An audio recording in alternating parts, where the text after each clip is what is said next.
আসসালামু আলাইকুম এভরিওয়ান। বৃষ্টি ভেজা বিকেলের শেষ পার্ট চলে এসেছে। বেশি কথা না বলে গল্পটা শুরু করা যাক। আমাদের বিয়ের ২ বছর কেটে গেল। জীবনটা খুব সাধারণ কিন্তু মায়ায় ভরা ছিল। একদিন সকালে আমি যখন খুব অসুস্থ বোধ করছিলাম, ও আমাকে ডাক্তারের কাছে নিয়ে গেল। ডাক্তার যখন হাসিমুখে আমাদের সুখবরটা দিলেন যে আপনারা বাবা-মা হতে চলেছেন, আমি তখন ওর চোখের দিকে তাকালাম। দেখলাম খুশিতে ওর চোখ দুটো জলে ভরে গেছে। সেই মুহূর্তটা ভাষায় প্রকাশ করার মতো নয়। মনে হলো এতদিনের সব লড়াই আজ সার্থক। আমার ভেতরে একটা অন্যরকম দায়িত্ববোধ জেগে উঠল। আমি অন্যদিকে তাকিয়ে মনে মনে ভাবলাম, তোমাকে আর আমার অনাগত সন্তানকে পৃথিবীর সবটুকু সুখ দিয়ে আগলে রাখবো। অনন্যা তখন আমার হাতটা ধরে বলল, আমাদের সন্তান কি আমার মতো জেদি হবে নাকি আপনার মতো শান্ত? আমি শুধু ওর কপালে একটি চুমু খেয়ে বললাম, ও আমাদের মতোই ভালোবাসতে শিখবে। কিন্তু সুখের দিনে যেন হঠাৎ করেই একটা কালো মেঘ এসে হানা দিল।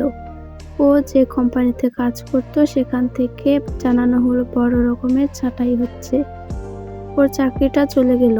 এমন একটা সময় যখন আমাদের অনেক টাকার প্রয়োজন, যখন আমাদের ঘরে নতুন অতিথি আসছে, ঠিক তখনই আমাদের পৃথিবী থমকে গেল।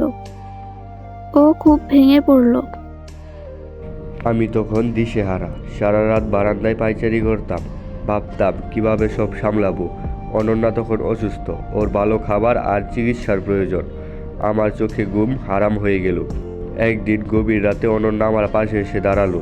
ও আমার হাত ধরে বলল, চাকরি নেই তো কি হয়েছে, আপনার এই ২ হাত তো আছে। আমরা দুজন মিলে আবার শূন্য থেকে শুরু করব। ভয় পাবেন না, আমি তো আছি। আমি আমার সব গয়না ওর সামনে এনে রাখলাম। বললাম, এগুলো বিক্রি করে আপনি ছোট একটা ব্যবসা শুরু করেন। আমরা অভাবে থাকলেও অভাবে হারিয়ে যাব না। প্রথমে রাজি হয়নি, কিন্তু আমার জেদের কাছেও হেরে গেল। সেই রাতটা আমাদের জন্য ছিল এক অগ্নি পরীক্ষা। অনন্যার সেই বর্ষা আমাকে আবার নতুন করে বাঁচার স্বপ্ন দেখালো। আমি বুঝতে পারলাম পৃথিবীর সবচেয়ে বড় শক্তি হলো স্ত্রীর বিশ্বাস। আমি আর দেরি করিনি। পরের দিন থেকেই নতুন লড়াই শুরু করলাম। আমাদের ছোট ঘরটা তখন অভাব আর ভালোবাসা এক অদ্ভুত লড়াইয়ের সাক্ষী হয়ে রইল। আসসালামু আলাইকুম এভরিওয়ান। এটা ছিল বৃষ্টি ভেজা বিকেলের শেষ পার্ট। সকালে ভালো থাকবেন, সুস্থ থাকবেন। দেখা হবে নতুন একটি গল্পের সাথে। আল্লাহ হাফেজ।